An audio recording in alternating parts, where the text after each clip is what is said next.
Good morning. It's time for the North Carolina Vinyl Picker Show. And I went up north and I didn't bring home any records. I'm so proud of myself. But I did get a haircut. Pretty much got it all cut. Yeah, it was a good time. I had a great time up north. I went to the Yankee game on Sunday night, this past Sunday. And I also went and seen Steven Wilson. That's right. I saw Steven Wilson and it was a great, great show. Yeah, I'm going to have a few pictures in here of both events. Got to see my brother, and I got to see my best friend, and just had a wonderful time. It was just great to get away and not have the daily chores to look at. Yes, it was a great time. Great time had by all, and I got to go with my daughter, which would make it even more special. So today's topic this is Wednesday's show, but I'm doing it on Saturday, and I'll be back tomorrow too. I got another lined up for tomorrow, but we're going to go ahead and say this is Wednesday, even though it's Saturday. I was going to do it yesterday, but I got busy. Do we need more mom and pop record stores anymore? Is our collection that we own better than most record stores that you walk into? This is a touchy topic. The only record store I could think of in the area that I would go to, that I maybe even find something in, would be Dylan's down at Noble Records. And there's a few other stores around the area. But other than that, do we really need to be going to all these stores, spending our money? You can go on Discogs and get exactly what you want. You know, you could go on eBay and get exactly what you want. But I know some of you out there are hesitant to do that because you don't want to be getting stuff in the mail and then see it's got a warp or it's got a scratch on it, or you know the sleeve is not just perfect. You know, some people are all obsessed about the corners and stuff like that. So I wanted this album, but I wanted to get it again with the hype sticker because I'm all about the hype stickers, you know. Now, that's the newest thing. So, yeah, so I got it. I went online. I found it. Some guy had it for $10. I was for the album and for shipping. And I'm on there every day. I'm on there every day looking. So, if you're looking for a heat or looking for bangers, then you might want to go to a couple record stores that are your local stores. Like I said, I just went all the way up to New York, New Jersey, and Virginia, and I didn't bring back nothing. Because I have a better record collection than probably any of the stores I would have ran across. There's only a few things that I'm even looking for anymore. I got the list in my pocket. So, yeah. Are we nearing the end of the Vinyl Revolution 2.0? Are we getting close? I brought this topic up months ago, and now I see people out there making videos about it. So I don't know if they watched mine, or they just got their own ideas. Because I was in Walmart not too long ago, a couple weeks ago, a month ago. They've cut their records in half. I remember when CDs and DVDs were phased out at Best Buy. I go in there and one day they were all gone. It was all gone.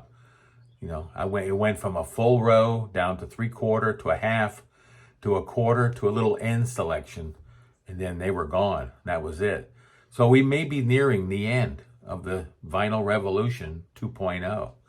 But vinyl will live on, and record stores will thrive. The best ones will always stay open. The ones that came in and tried to make it for a year or two, they'll probably be gone. It'll probably be a hemp store or something. So we're going to talk about that, and we're going to talk about RSD real quick. I got a record here I'm going to show you in just a minute. It's a Yes album on Rhino, and it sucks. And I bought a couple other Rhino last year on RSD, and this year I'm not buying anything on RSD because there's only two things I want: the Phil Collen 12-inchers and the Joni Mitchell Rolling Thunder Review. I want to listen to them first because they say they're off the soundboard and you get it home and you play them and they're terrible. So I'm not going to spend my hard-earned money on a bunch of junk. So RSD is a big meow. We're going to do 2023, so if you're with me to this point, if you're with me still, we're going to do 2023 in my top 10. Then I only got 2 more years to go, and then we're going to start the prog bin. I know there's a lot of people been asking, when are you going to start that prog band? When are you going to start it? And it's going to be starting real soon. It's going to be starting real soon. Now that I've went ahead and vented for a few minutes, let's get right into the top 10 of 2023. And what were you listening to in 2023? Little Stevie down there in the front row picking your nose. What are you doing down there? Oh, Lord. Stevie, go to the bathroom. Go to the bathroom. Come back. Coming in at number 10, this is the record that I've told you about that's awful. And it's Yes, live at Knoxville Civic Auditorium, November the 15th, 1972. And this one here, and the one that's up here on my wall. Oh, that's not on my wall, but it's up there. It's another Yes that I got last year on the this year in the Rhino in the spring. Let me pull that down for you. Just hang on just 1 second.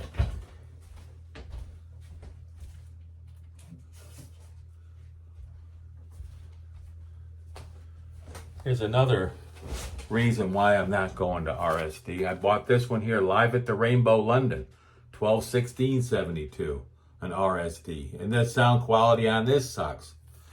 So there you go. I'm tired of spending my money on a bunch of crap. So there you go. Coming in at number 9 is Pat Metheny, The Dream Box. And I don't have that, but I'm looking to get it. I'm going to add it to my collection. That's Pat Metheny's, one of his newest albums, came out 2 years ago. Coming in at number 8 is The Crime Scene. That's RPWL. And as of right now, I'm streaming it. I don't own that CD. I'll probably buy it on CD because the album is like 10 times the cost of a CD. Coming in at number 7. Coming in at number 7 is Genesis, and this is the BBC broadcast. And this thing is incredible. See, I numbered them. That way I wouldn't forget. I don't want to forget. Okay, so the BBC broadcast, and you can look at the listing there of the songs that are on here, and it's just fantastic. Now, this sounds good. This was right off of the board. That's right. Yeah, Genesis did it right, even though it's on Rhino.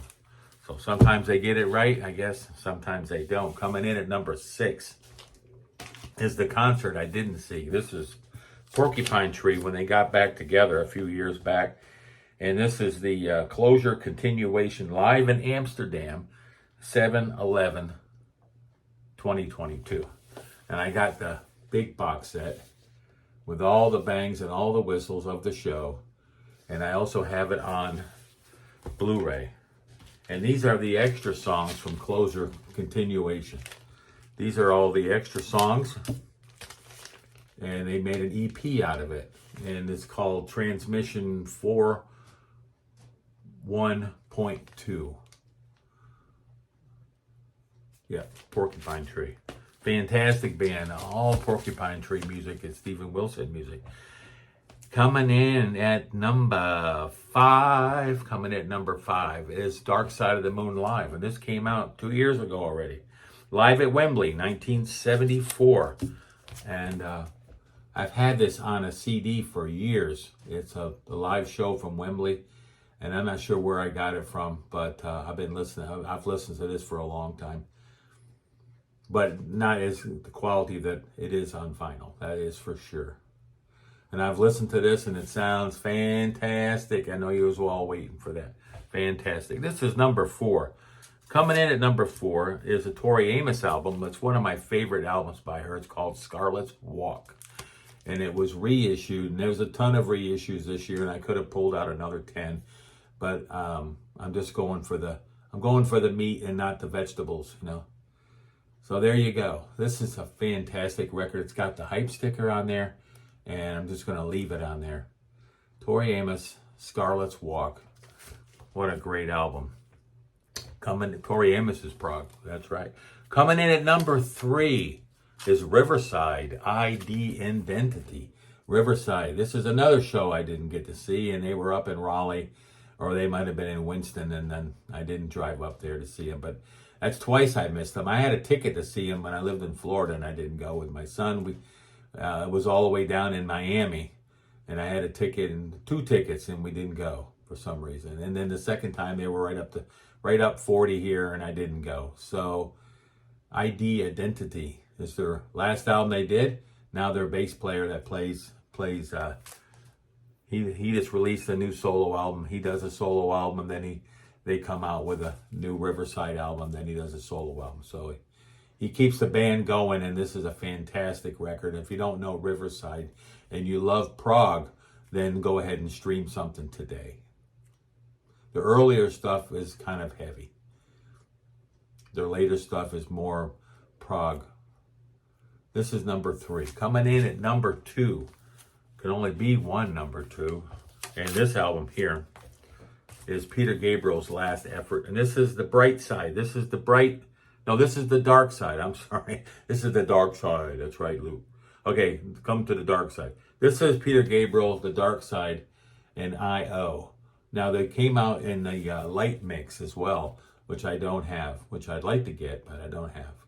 This is the dark mix of I.O. Peter Gabriel, fantastic record, just fantastic. If it wasn't number 2, then it wouldn't be fantastic, right? Okay, number 1, can only be one number 1, and this is the guy I just seen Tuesday night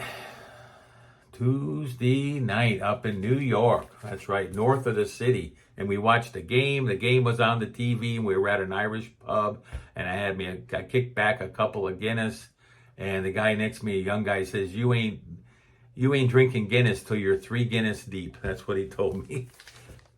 Steven Wilson, the Harmony Codex. This is his last album. This is not his newest album. And there's the top 9 right there as they stand as of today.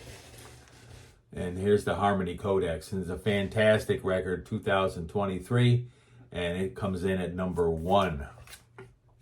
Let's go over the top 9 while we're talking. Number 9 is David Gilmour's daughter, Romney Gilmour, with Between 2 Points. And he's coming out with the live show here from that tour.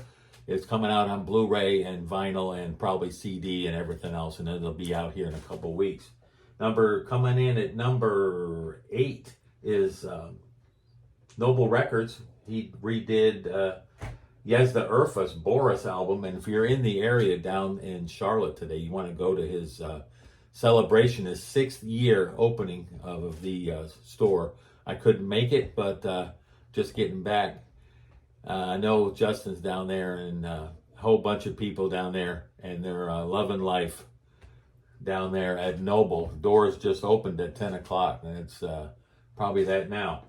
Coming in at number 7 is Pink Floyd, the Pompeii. That's right, the live show from Pompeii, finally released, coming in at number 7. Coming in at number 6, John Anderson and the Band Geeks. The closest they played to me was over in Knoxville. I think Mr. Sticker Mania went down to see him, or somebody went down there to see him. If you love YouTube, you need to get over to Mr. Sticker Mania, and especially if you love the Beatles, because he's all Beatles all day long. Coming in number 5 is Nad Sylvan. Nad Sylvan is Monumenta, and he's the lead singer for Steve Hackett's band. Fantastic singer. He has an album called Unifon. So if you need to find that album, Unifon, and it sounds like the Missing Genesis album. Coming in at number 4 is Riverside Live ID from the album. And then they toured, and then they come out with I wish they had done a Blu-ray of that. I got to see if they have one. IQ's coming in at number 3, but it's moving up. Dominion, their latest album, fantastic record. Fantastic record. It might be higher next week. We'll have to check it out. Coming in at number 2 is Steven Wilson, The Overview, which I just seen live. It was just incredible.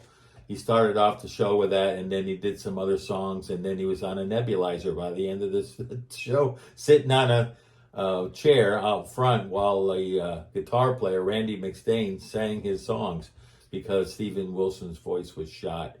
And so Randy did a great job. Steven just sat there with his nebulizer. Coming in at number 1 is Argro Pelter.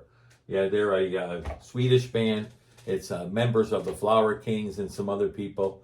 Ronnie Stolt, not Ronnie Stolt, but the bass player, Jonas Reingold, is in the band, and some other people. And it's the Book of Hours. Man, talk about a prog album.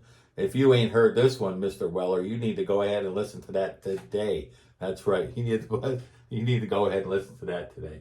That's all I got. That's all I got. So y'all have a great rest of your day.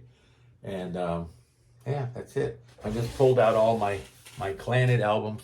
I'm trying to get a few of them with hype stickers. So we'll see how that goes. And we'll see you on Sunday. That's right. We'll see you on Sunday. So that's all I got for now. Support them troops. We'll talk to you soon. 15 minutes. I'm in. I'm out. I'm back.